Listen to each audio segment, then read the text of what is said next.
Staff Sergeant Jake Bulldog Murphy had seen a lot of weird stuff in his 23 years of military service, but nothing quite prepared him for the sight of three aliens arguing over whether human food qualified as actual cuisine or just elaborate biological warfare. He stood in the galley of the diplomatic vessel Harmony, watching through the viewport as Kepler's station grew larger, and wondered, not for the first time, how the hell he'd ended up as the cook for the first Galactic Culinary Summit. "Mercy," he muttered to himself while prepping vegetables for what would probably be the last decent meal he'd serve for a while. "You should have stayed in the infantry. At least bullets are straightforward." The Harmony docked with a metallic thunk that echoed through the ship's hull, and Jake could already hear the diplomatic chatter starting up in the main corridor. He'd been dreading this moment for weeks. Three alien species, all convinced their food was the pinnacle of galactic sophistication, were about to descend on his kitchen like a pack of food critics with superiority complexes.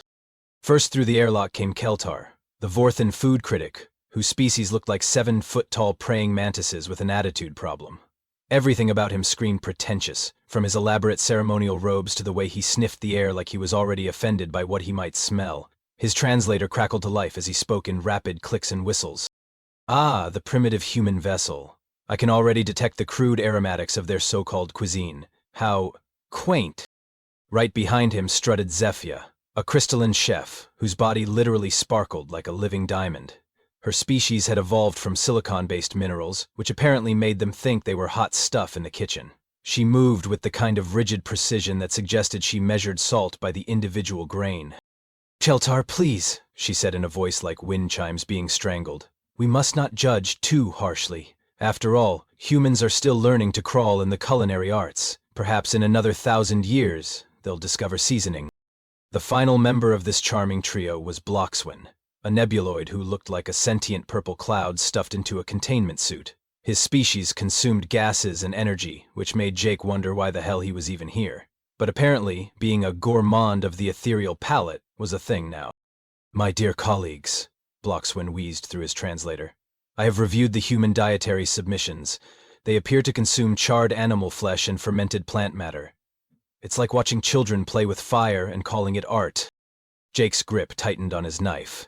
These three had been bad-mouthing human food for exactly 30 seconds, and he was already calculating how many ways he could prepare them for dinner. But he was a professional, damn it. He'd served in combat zones, diplomatic missions, and, once memorably, a 3-week stint cooking for a group of senators who complained about everything. He could handle 3 alien food snobs. The station's commanding officer, a tired-looking woman named Captain Rodriguez, was giving the standard welcome speech about cultural exchange and mutual understanding. Jake tuned it out. He'd heard it all before, during the briefings. What he hadn't been prepared for was the casual way these aliens dismissed everything his species had ever cooked. "I understand humans are particularly fond of something called pizza," Keltar was saying to his companions, mandibles clicking in what Jake assumed was amusement. "Flat bread covered in bacterial cultures and the secretions of domesticated mammals. Fascinating from an anthropological perspective. And their hamburgers," Zephara added with a crystalline laugh that sounded like glass breaking. "Processed meat compressed into geometric shapes. So primitive." Bloxwin's purple mist swirled with what looked like excitement. "I've heard they consume something called hot dogs that aren't actually made from canines. The deception is almost artistic in its crudeness." Jake had been in enough firefights to know when to pick his battles, but these three were pushing every button he had. His grandmother's marinara sauce was not primitive, his pulled pork wasn't crude, and his famous chili, the one that had won the base cook-off 3 years running, was sure as hell not biological warfare. But he kept his mouth shut and his knife moving, because that's what Marines did. They endured, they adapted, and when the time was right, they struck back. He just didn't know yet that his moment was coming sooner than expected. The formal presentations began 3 hours later in Kepler Station's main conference hall, a sterile chrome amphitheater that looked like it had been designed by someone who'd never actually eaten food. Jake stood at the back with the other human delegation, watching as each alien species prepared to showcase what they considered the pinnacle of galactic cuisine. Captain Rodriguez had insisted he attend for cultural context, which Jake translated as, "so you can watch them insult everything you've ever cooked." He'd changed into his dress uniform for the occasion, complete with the service ribbons that reminded him of better times, when his biggest worry was dodging plasma fire, not pretentious food critics. Keltar went first, naturally. The Vorthen approached the central platform with the kind of theatrical flair that made Jake want to throw something. His presentation included holographic displays, ambient lighting, and what sounded like a full orchestra of clicking mandibles. "Behold," Keltar announced, gesturing toward a series of translucent cubes that jiggled like nervous jello, "the essence of enlightenment. Each morsel contains 17 different dimensions of flavor, carefully balanced to achieve perfect harmony with the consumer's neural pathways. One does not simply eat this cuisine, one experiences transcendence." Jake squinted at the cubes. They looked like something he'd scrape off the bottom of his boot after a long patrol. But the other aliens were making appreciative noises, so apparently gelatinous mystery meat was haute cuisine in some circles. "The preparation," Keltar continued, "requires 47 hours of meditation, precise temperature control to within .001 degrees, and a blessed saliva of our most enlightened monks. Humans, of course, would never understand such sophistication." That little dig earned chuckles from the alien audience. Jake's jaw tightened, but he kept his expression neutral. He'd heard worse from drill sergeants who actually knew what they were talking about. Next came Zephyra, who approached her presentation like she was conducting a symphony made of math. Her cuisine consisted of perfectly geometric crystals that chimed when touched, each one supposedly containing compressed nutrients arranged in harmonic frequencies. "Observe," she said, her voice ringing like a tuning fork, "the crystalline convergence. Each structure represents the perfect fusion of sustenance and artistry. The flavors exist in quantum superposition until the moment of consumption, when they collapse into a symphony of taste that resonates with the very fabric of existence." The crystals were pretty, Jake had to admit. They looked like fancy jewelry. But calling them food was like calling a calculator a gourmet meal. Still, the alien delegates were practically swooning over the revolutionary approach to nutritional aesthetics. "Such precision," Zephyra added with what Jake was pretty sure was a smug expression, "requires centuries of training and an understanding of molecular harmony that primitive species simply cannot grasp. Humans, for instance, still believe that cooking involves applying heat to organic matter. How delightfully archaic." More alien laughter. Jake's hands clenched into fists at his sides. He'd been applying heat to organic matter for 20 years, and he'd never had a single complaint from anyone who wasn't a pretentious crystal person with a superiority complex. Finally, Bloxwin took the stage, if you could call it that. The nebuloid's presentation involved releasing colorful gas clouds that swirled and danced in the air like psychedelic fog. The audience inhaled deeply, and their expressions shifted to something approaching religious ecstasy. "The ethereal banquet," Bloxwin intoned, his purple mist pulsing with each word, "is cuisine unbound by the crude limitations of physical form. These flavor clouds contain the essence of taste itself, liberated from the barbaric necessity of mastication and digestion. One simply breathes and achieves perfect nourishment." The gases smelled like a combination of flowers and ozone, with undertones that Jake couldn't identify but somehow made him think of his childhood summers. He had to admit, it was impressive. It was also completely insane. "This represents," Bloxwin continued, "the ultimate evolution of culinary art.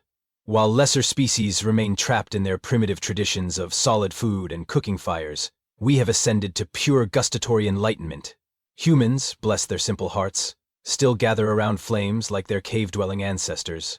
So wonderfully nostalgic." That did it. The cave-dwelling crap was bad enough, but it was the patronizing tone that pushed Jake over the edge. He'd eaten MREs in foxholes, cooked for generals and privates alike, and learned recipes from his grandmother that had been passed down through 4 generations of Marines. These 3 space cases had just spent an hour calling everything his species had ever cooked primitive, barbaric, and archaic. Jake stepped forward, his voice cutting through the polite applause like a drill sergeant's whistle. "With all due respect to our distinguished guests, I'd like to respectfully disagree with that assessment." The hall fell silent. Captain Rodriguez looked like she was about to have a heart attack. The alien delegates turned to stare at the human who dared to interrupt their celebration of superior cuisine. "Staff Sergeant Murphy," Rodriguez hissed under her breath, "what are you doing?" Jake ignored her. His eyes were locked on the 3 aliens who just spent the last hour insulting everything he'd ever cooked. "I'm formally challenging these fine chefs to a cook-off. Winner takes all. Let's see how enlightened and harmonious and ethereal your food really is when it's going head-to-head with some good old-fashioned human cooking." The silence stretched for what felt like an eternity. Then Queltar started clicking his mandibles in what Jake really hoped was laughter, and not a declaration of war.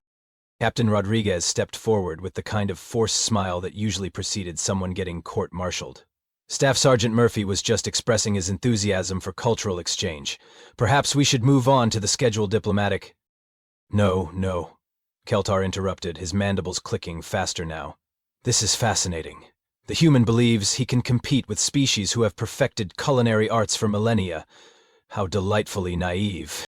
Zafara's crystalline form sparkled with what Jake was pretty sure was amusement. It would be educational, wouldn't it? A practical demonstration of the evolutionary gap between sophisticated cuisine and primitive sustenance preparation.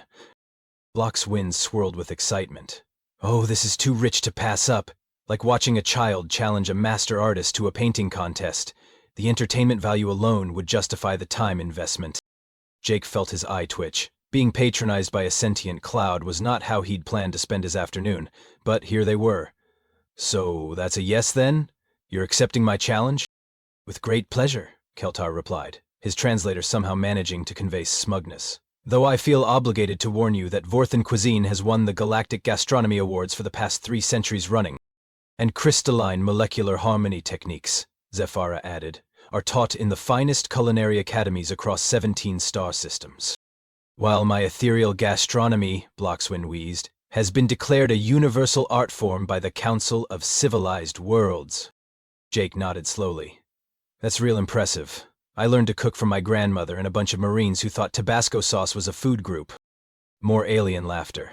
Captain Rodriguez looked like she was seriously considering whether court-martialing Jake would be worse than the diplomatic incident he was about to create. Perhaps, she said carefully, we should discuss the parameters of this friendly competition. I'm sure Staff Sergeant Murphy didn't mean to imply any serious challenge to our esteemed guest's culinary expertise. Oh, but I did, Jake said, his voice carrying the kind of calm certainty that made smart people nervous. Dead serious. These 3 think human food is primitive? Let's put it to the test. The station's administrative officer, a nervous-looking man named Director Fleming, cleared his throat. Well, I suppose we could arrange access to the station's main kitchen facility. It's designed to accommodate multiple species' dietary requirements and has all the necessary equipment for— Excellent, Queltar interrupted. Though I must say, I feel somewhat guilty about this. It's like challenging a Stone Age hunter to a philosophy debate. Jake's smile didn't reach his eyes. Don't you worry about me, bug boy. I'll manage just fine. The translation matrix apparently had trouble with bug boy because Queltar's mandibles stopped clicking for a moment. Then he made a sound that might have been laughter, or might have been the alien equivalent of cracking knuckles. Very well, primitive human. What are your terms? Jake had been in enough bar fights to know when to double down. Simple. Each of us prepares a meal for the other species present. Best food wins. Loser admits their cuisine isn't as superior as they claimed. And who judges this contest? Zafara asked, her crystalline form taking on a sharper edge. The station personnel, Jake replied. Neutral parties. No politics, no preconceptions. Just honest opinions about which food tastes better. Blox's mist pulsed with what looked like excitement. This is perfect. A public demonstration of culinary evolution in action. The historical significance alone. 3 hours, Director Fleming said, consulting his tablet. That's when the main kitchen will be available. Will that be sufficient preparation time? Jake shrugged. I can cook a decent meal in 30 minutes. 3 hours should be plenty. 30 minutes? Queltar's mandibles clicked rapidly. My essence of enlightenment requires a minimum of 47 hours of meditation and preparation. How can you possibly create anything worthwhile in 30 minutes? That's what we're about to find out, Jake said. The next 2 hours passed in a blur of logistics and Jake questioning his life choices. He'd requested access to the station's personnel files to research alien dietary requirements and biological restrictions. Turns out Vorthings could digest most organic proteins but were sensitive to certain acids. Crystallines required specific mineral content in their food but could process complex carbohydrates, and nebuloids, despite their gaseous nature, could actually consume solid food if it was properly prepared for their unique digestive system. Jake spent the time studying biochemistry charts and muttering increasingly creative curses under his breath. He'd challenged 3 master chefs to a cooking contest using ingredients he'd never heard of for species whose dietary needs he'd learned about 20 minutes ago. Either this was going to be the greatest comeback in culinary history, or he was about to become the first human to start an interstellar war over dinner. Murphy, he told himself while reviewing the station's ingredient inventory, you've cooked for Marines, senators, and that one time for the president's nephew who was allergic to everything. You've got this. He just hoped his grandmother's recipes were as adaptable as he thought they were. The kitchen facility turned out to be massive, with separate preparation areas for different atmospheric requirements and enough equipment to supply a small army. Jake walked through it like he was conducting a reconnaissance mission, noting the location of every pot, pan, and thermal regulator. His three opponents were already there, each setting up their own elaborate preparation stations. Keltar had brought what looked like a portable meditation chamber. Zephyrah was arranging crystalline instruments with mathematical precision. Bloxwin was calibrating some kind of gas mixing apparatus that looked like it belonged in a chemistry lab. Jake rolled up his sleeves and started organizing his workspace with military efficiency. He'd decided on his menu during the research phase. 3 classic dishes, adapted for alien biology. It was either going to be brilliant or catastrophic. "Ready when you are, gentlemen," he called out, not bothering to look up from his prep work. The contest was about to begin, and Jake Bulldog Murphy was either going to prove that human cuisine deserved respect, or he was going to fail spectacularly in front of half the galaxy. Either way, it was going to be interesting. Director Fleming raised his hand like he was starting a race. "Chefs, you have 3 hours. Begin, now." Jake's opponents immediately launched into their elaborate rituals. Keltar sealed himself in his meditation chamber, mandibles clicking in what sounded like ancient Vorthan chants. Zephyrah began arranging her crystalline instruments in complex geometric patterns, each placement calculated to the millimeter. Bloxwin started mixing gases with the precision of a mad scientist, purple mist swirling around his containment suit. Jake cracked his knuckles and got to work. "Look at him." Keltar's voice drifted from his meditation chamber, translator crackling with amusement. "He's just chopping vegetables. No ceremony, no spiritual preparation. How wonderfully primitive." "Observe the crude technique," Zephyrah added, her crystalline form sparkling as she calibrated her molecular harmonizer. "Random cuts, inconsistent sizes. There's no mathematical precision to his methodology." Jake ignored them and kept working. First dish, spaghetti carbonara, adapted for Vorthan biology. The trick was going to be the eggs. Vorthans couldn't process the proteins properly, but Jake had found a substitute in the station's stores. Quellian bird eggs had a similar protein structure but with amino acid chains that Vorthan digestive systems could handle. He started by rendering down some fatty pork belly he'd found in the human supplies, letting it crisp up while he prepped his pasta. The station's food fabricator could produce something close to spaghetti, but Jake had learned long ago that fresh pasta made all the difference. He mixed flour with the Quellian eggs, a splash of olive oil and a pinch of salt, then started kneading the dough with the kind of methodical rhythm that came from years of practice. "Is he making his own pasta?" Bloxwin's mist paused mid-swirl. "From scratch? How inefficient." "Barbarically time-consuming," Keltar agreed. "Why not simply synthesize the optimal nutritional matrix directly?" Jake rolled out the pasta dough, cut it into perfect strands, and dropped it into boiling salted water.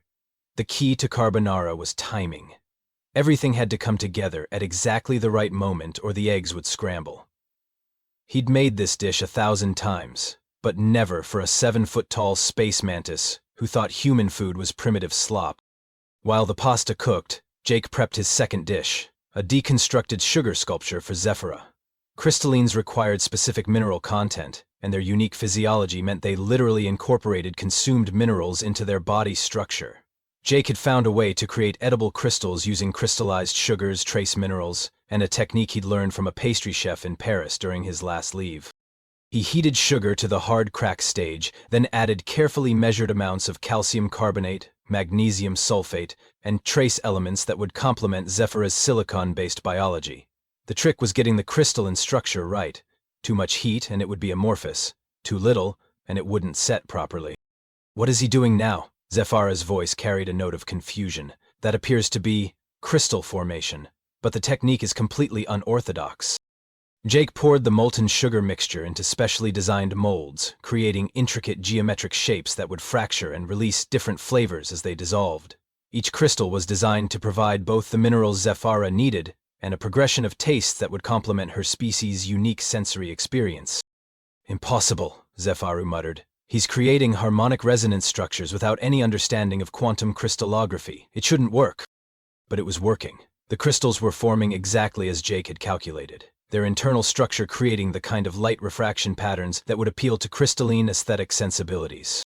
His third dish was the real challenge, molecular gastronomy for Bloxwin. Nebuloids existed in a gaseous state most of the time, which meant their food needed to be something they could consume in their natural form. Jake had found a way to create edible clouds using a technique he'd learned from watching cooking shows during long deployment nights. He took a rich chicken stock, reduced it down to concentrate the flavors, then used liquid nitrogen to create tiny flavor pearls that would burst and release aromatic compounds when consumed. The pearls were suspended in an edible gel matrix that would dissolve at body temperature, creating the effect of tasting solid food while maintaining the gaseous consumption method Nebuloids preferred. That's actually quite ingenious, Bloxwin's mist swirled with what looked like surprise. He's creating a dual-phase consumption experience. The theoretical framework is sound, but the execution should be impossible without proper equipment. Jake was using kitchen tools and chemistry techniques he'd picked up from years of creative problem-solving. A whipped cream dispenser became a molecular gastronomy tool. Liquid nitrogen from the station's medical supplies became a flash freezing agent. A standard immersion blender became a homogenizer for creating stable emulsions. Meanwhile, his opponents were deep in their elaborate preparation rituals. Keltar's meditation chamber was humming with harmonic frequencies that supposedly aligned his spiritual energy with the cosmic forces of flavor. Zephyra was conducting what looked like a symphony of crystalline instruments, each one tuned to create specific molecular vibrations. Bloxwin was mixing gases with the precision of a master perfumer, creating clouds that swirled with hypnotic patterns. "The human seems to be enjoying himself," Keltar observed, his mandibles clicking with puzzlement. Jake was in fact enjoying himself. This was what he'd been trained for, adapting to impossible circumstances, making do with limited resources, and finding creative solutions to problems that shouldn't have solutions. He'd cooked for generals with impossible dietary restrictions, Marines with no taste buds, and once, memorably, for a group of foreign dignitaries who couldn't eat anything that had been within 50 feet of peanuts. 3 alien food critics, this was just another day at the office. By the 2-hour mark, Jake had his carbonara sauce at the perfect consistency, his sugar crystals cooling in their molds and his molecular gastronomy spheres forming in perfect suspension. The kitchen was filled with aromas that shouldn't have worked together but somehow did. The rich, smoky smell of rendered pork, the clean sweetness of crystallized sugar, and the complex, savory notes of concentrated chicken stock. "I don't understand," Zephyra said, her crystalline form flickering with confusion. "His techniques are completely unrefined, but the aromatic compounds are actually quite sophisticated. The molecular structures he's creating shouldn't be stable," Bloxwin added, his purple mist swirling with agitation. "He's using primitive equipment to achieve results that should require advanced technology." Jake plated his first dish with the kind of precision that came from years of serving food to people who noticed everything. The carbonara went into a bowl that had been warmed to exactly the right temperature. The pasta was perfectly al dente, coated in a sauce that clung to each strand without being heavy. He garnished it with fresh cracked black pepper and a sprinkle of grated cheese that he'd aged in the station's environmental systems for just the right flavor profile. "Time!" Director Fleming called out. Jake stepped back from his station, wiping his hands on his apron. His 3 dishes were perfectly plated, each one adapted for its intended alien consumer but unmistakably human in its approach. No meditation chambers, no crystalline instruments, no gas-mixing apparatus, just good food, made with skill and a lot of creative problem-solving. His opponents were still frantically finishing their preparations. Keltar's gelatinous cubes were trembling in their containment fields. Zephyra's crystals were singing with harmonic frequencies. Bloxwin's gas clouds were swirling in complex patterns that hurt to look at directly. "Well," Jake said, pulling off his apron, "I guess we're about to find out if all that enlightenment and transcendence tastes as good as it sounds." The real test was about to begin. The main conference hall had been transformed into an impromptu dining room, with tables arranged for the various species present. Jake counted at least 30 station personnel who'd gathered to witness what was already being called the most important meal in galactic history by the overly dramatic communications officer. Director Fleming stood at the center podium, looking like a man who'd signed up to manage a space station and somehow ended up hosting an interstellar cooking competition. "Ladies, gentlemen, and esteemed beings, we'll now begin the tasting portion of our cultural exchange. Each chef will present their creations to our volunteer judges. Jake wheeled out his cart first, the 3 dishes arranged with military precision. He'd spent 20 minutes making sure everything was at optimal serving temperature and properly garnished. The carbonara steamed gently in its warmed bowl, the sugar crystals caught the light like tiny prisms, and the molecular gastronomy spheres floated in their edible gel matrix like alien caviar. "Staff Sergeant Murphy," Fleming announced. "Please present your first dish." Jake cleared his throat and picked up the carbonara. "This is for our Vorthen guest. It's a classic human dish called spaghetti carbonara, adapted for your biology. The eggs are from Quellian birds, which have the amino acid profile your digestive system can process. The pork has been rendered to remove the acid compounds that cause you problems, and the pasta is made from grain that's been pre-treated to enhance flavor absorption."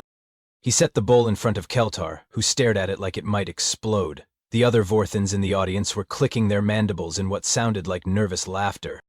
It's just noodles," Keltar said, his translator crackling with confusion. "Where's the spiritual preparation? The harmonic resonance? The 47 hours of meditation?" "Try it," Jake said simply. Keltar lifted a strand of pasta with the kind of caution usually reserved for defusing bombs. He placed it in his mouth, chewed thoughtfully, and then froze.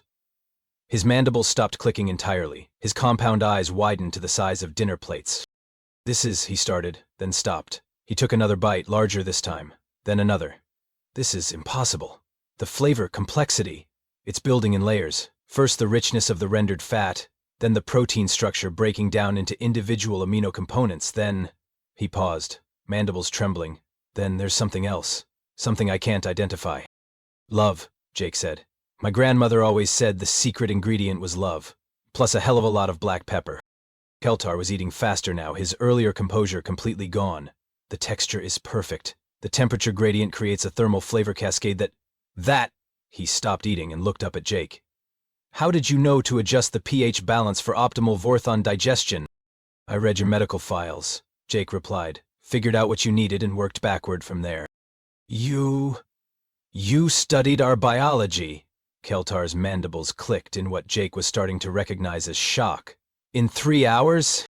Barry couldn't cook for you if I didn't understand how your system worked." The bowl was nearly empty now. Keltar was scraping the bottom with his utensil, trying to get every last drop of sauce. Around the hall, other Vorthens were staring at their supposedly sophisticated food critic with expressions of disbelief. "This is..." Keltar's voice was barely a whisper. "This is the most emotionally complex flavor profile I've ever experienced. It's not just food. It's a story, a narrative told through taste and texture." Jake moved to his second dish. "This one's for Zephyrah. It's a crystalline sugar sculpture, designed to complement your silicon-based biology. Each crystal contains the mineral content you need, but arranged in a way that creates flavor progression as it dissolves." He placed the elaborate sugar structure in front of Zephyrah, who examined it with the kind of intensity usually reserved for mathematical proofs. The crystals were arranged in a complex geometric pattern, each one refracting light in different directions to create rainbow patterns across the table. "The mathematical precision is actually quite impressive," she admitted reluctantly. "But it's just sugar, crystallized glucose with mineral additives. Where's the quantum harmonics, the molecular resonance frequencies?" "Taste it," Jake said. Zephyrah picked up one of the smaller crystals and placed it against her crystalline lips. Jake watched as it began to dissolve, releasing its mineral content into her system. Her entire body began to glow with a soft, warm light. "Oh," she said, her voice taking on a harmonic quality Jake had never heard before. "Oh my." She reached for another crystal, this one larger and more complex. As it dissolved, her glow intensified, and Jake could swear he heard her body ringing like a bell. "This is extraordinary," she whispered. "The mineral content is perfectly balanced for my physiology, but the dissolution rate... It's creating a temporal flavor experience.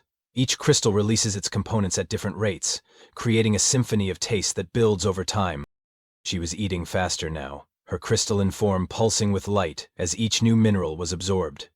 "The iron content supports my structural integrity, the silicon enhances my optical properties, the calcium creates harmonic resonance in my auditory systems. But how did you know to sequence them in this order?" "Trial and error," Jake said, "plus some basic chemistry. I figured if you're made of crystals, you'd want food that worked with your natural structure instead of against it." "This is..." Zephyrah's voice was pure harmony now, like listening to a choir made of wind chimes. This is the most perfect integration of form and function I've ever experienced. It's not just feeding my body, it's making me more than I was. The other crystallines in the audience were staring at their representative with expressions of awe. Zephyra was literally glowing, brighter than Jake had ever seen her, her crystalline form casting rainbow patterns across the entire hall. "This is impossible," she said, reaching for another crystal.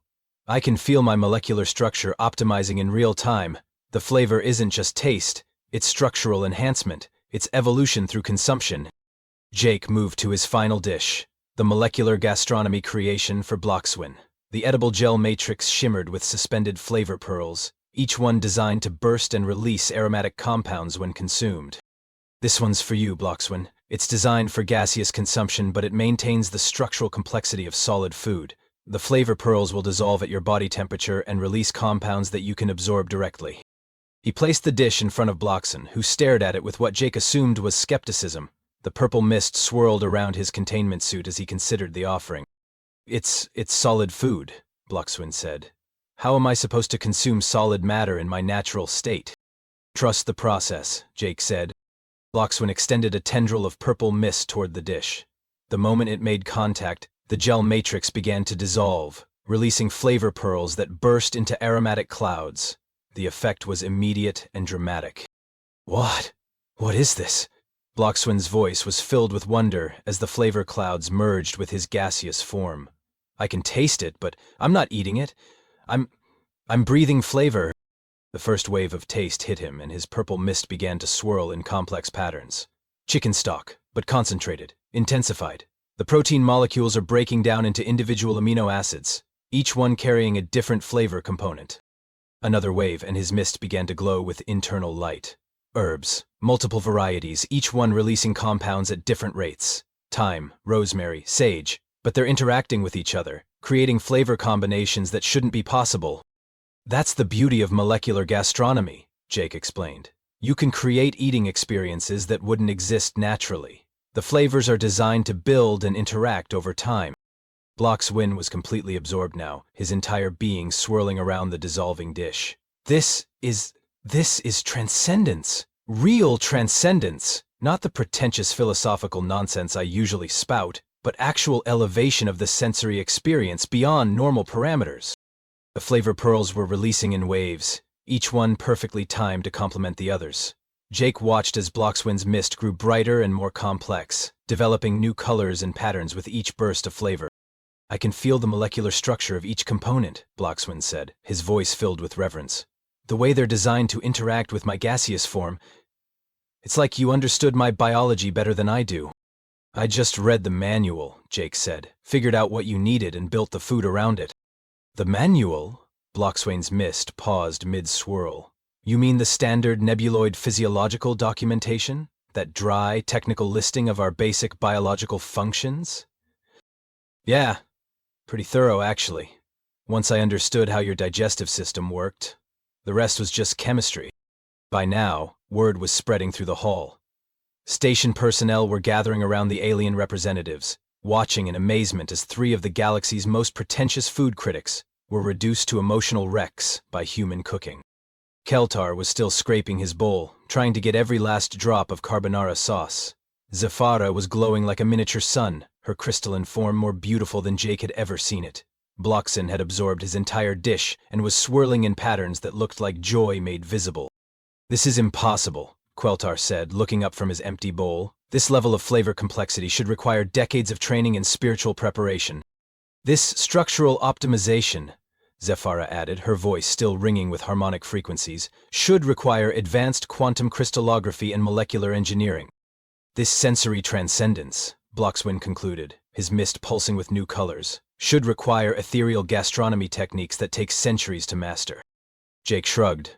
"I just cooked food that would taste good to you, used ingredients that worked with your biology instead of against it. It's not rocket science." The silence that followed was broken by the sound of other station personnel demanding to try the alien dishes. But after tasting Jake's adaptations, the elaborate presentations from his opponents seemed lacking. The gelatinous cubes tasted like nothing. The crystalline structures were pretty but flavorless. The gas clouds were aromatic but provided no real satisfaction. It was becoming clear that the contest was over, and Jake had won more decisively than anyone had expected.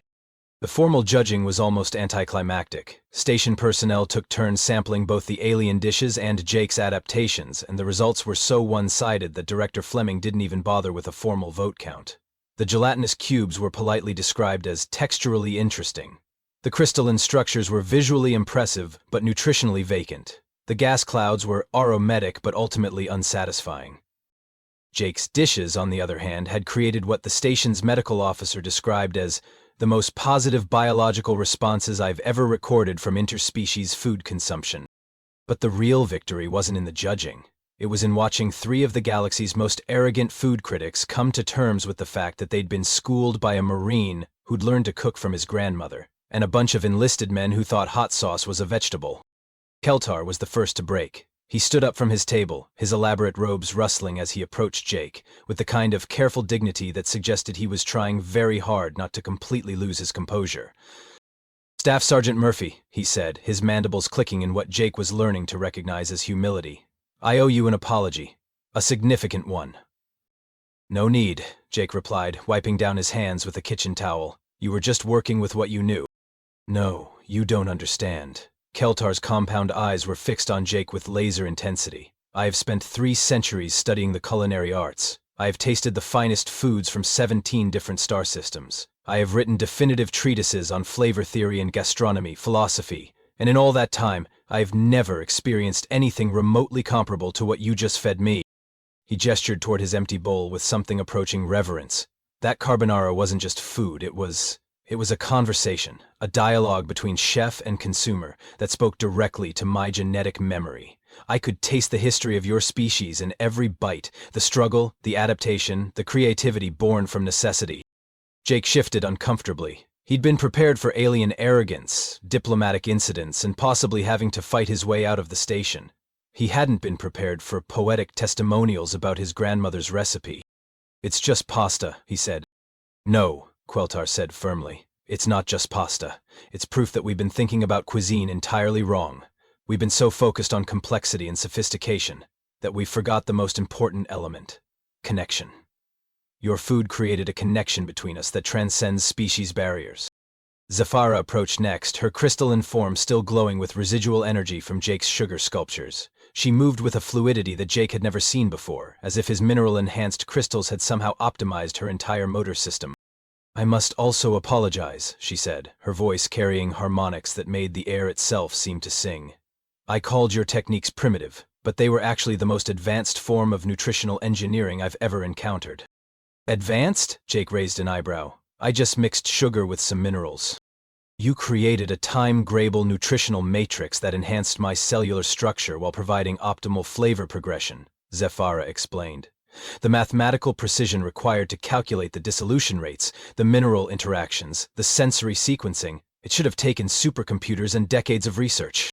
"I used a candy thermometer and some basic chemistry," Jake said. "Exactly." Zafara's glow intensified. "You achieved perfect results, using simple tools and intuitive understanding. That's not primitive, that's genius. True mastery of any art form isn't about having the most sophisticated equipment. It's about understanding the fundamental principles so deeply that you can work miracles with basic materials." Bloxwin was the last to approach, his purple mist swirling in patterns that Jake was pretty sure indicated deep contemplation. The nebuloid's gaseous form had taken on new colors and textures since consuming the molecular gastronomy dish, and he seemed somehow more substantial than before. "Staff Sergeant Murphy," Bloxwin said, his voice carrying undertones that Jake had never heard before. "What you have accomplished today goes far beyond cuisine. You have demonstrated something that I believed was impossible." "Which is?" "You made me feel solid," Bloxwin said simply. "For the first time in my existence, I experienced the sensation of having substance, of being more than just dispersed particles held together by electromagnetic fields. Your food didn't just nourish my body. It gave me a sense of being real." Jake looked around the hall at the gathering crowd. Station personnel were still buzzing with excitement, discussing the implications of what they'd witnessed. The other alien representatives were approaching with expressions of curiosity rather than condescension. Even Captain Rodriguez looked impressed, though she was clearly trying to maintain her diplomatic composure. "I think," Keltar said, his mandibles clicking thoughtfully, We need to completely revise our understanding of what constitutes advanced cuisine. Agreed, Zephyra chimed in. The Galactic Culinary Council should establish an exchange program. We have much to learn from human techniques. More than that, Bloxwin added, his mists swirling with enthusiasm. We should move the annual Galactic Gastronomy Summit to Earth. Let human chefs teach us what we've been missing. Jake held up his hands. Whoa, hold on there. I'm just one guy with a set of knives and some family recipes. I'm not representing all of human cuisine. But you are, Keltar insisted. Don't you see? What you've demonstrated isn't just individual skill. It's a fundamental approach to food that your entire species shares. You cook with intuition, with emotion, with the desire to nourish and connect. That's why your food creates such profound experiences. We've been approaching cuisine as an intellectual exercise, Zephyra added. Mathematical precision, technological enhancement, theoretical frameworks. But you showed us that the most important ingredient isn't something you can measure or synthesize. Care, Bloxwin said simply. You cooked with care. Not just technical skill, but genuine concern for our well-being, our enjoyment, our unique needs. That's what made the difference. Director Fleming approached with a tablet full of what looked like official documentation. Staff Sergeant Murphy, I've just received authorization from Earth Command to offer you a permanent position as Cultural Culinary Liaison for the Galactic Diplomatic Corps. The pay grade is significantly higher than your current rank, and you'd be responsible for developing interspecies cuisine programs across the galaxy. Jake stared at the tablet. You want me to cook for aliens, professionally? We want you to teach the galaxy what human cuisine can accomplish, Fleming corrected. Based on what I've seen today, you might be the key to better interspecies relations than any treaty we've ever signed. Jake looked around the hall again. Keltar was still glowing with the satisfaction of a truly great meal. Zephyra was literally sparkling with enhanced crystalline structure. Bloxwin's mist was swirling in patterns that looked like happiness made visible. Station personnel were already making requests for him to cook for their own species. Even the other alien representatives were approaching with expressions of curiosity rather than the condescension he'd grown accustomed to. You know what? Jake said, grinning for the first time since this whole thing started. Why the hell not? But I've got conditions. Name them, Fleming said. First, I want a proper kitchen, not some sterile laboratory. A real kitchen with gas burners, cast iron pans, and enough space to work without bumping into meditation chambers. Done. Second, I want access to ingredients from Earth. Real ingredients, not synthesized approximations. If I'm going to teach the galaxy about human cuisine, I'm going to need proper supplies. Absolutely. Third, Jake's grin widened. I want to bring my grandmother's recipe collection. If we're going to change galactic cuisine, we might as well do it right. The three alien food critics exchanged glances. Keltar was the first to speak. Staff Sergeant Murphy, Jake, would you be willing to share those recipes with us? We would be honored to learn from your family's culinary traditions. Jake considered this for a moment. 3 hours ago, these same beings had been calling human food primitive slop and biological warfare. Now they were asking to learn from his grandmother's collection of handwritten recipe cards. Tell you what, he said finally. I'll teach you everything I know about human cooking, but in return, you've got to promise me something. Anything, Zephyra said immediately. No more calling food primitive just because it's simple.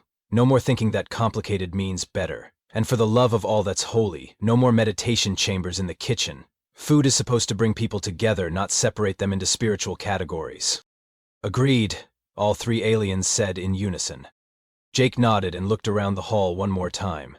An hour ago, he'd been just another enlisted cook on a diplomatic mission. Now, he was apparently the galaxy's first interspecies culinary ambassador, with 3 former food snobs as his first students. You know, he said to no one in particular, my grandmother always said that cooking was just another way of taking care of people. Turns out she was right about that too. He paused, then added with the kind of satisfaction that came from a job well done. She was also right about the secret ingredient being love. Though in this case, I think a healthy dose of "screw you, I'll show you" didn't hurt either. The laughter that followed was universal, requiring no translation. Some things, Jake realized, really were the same across all species. And apparently good food was one of them.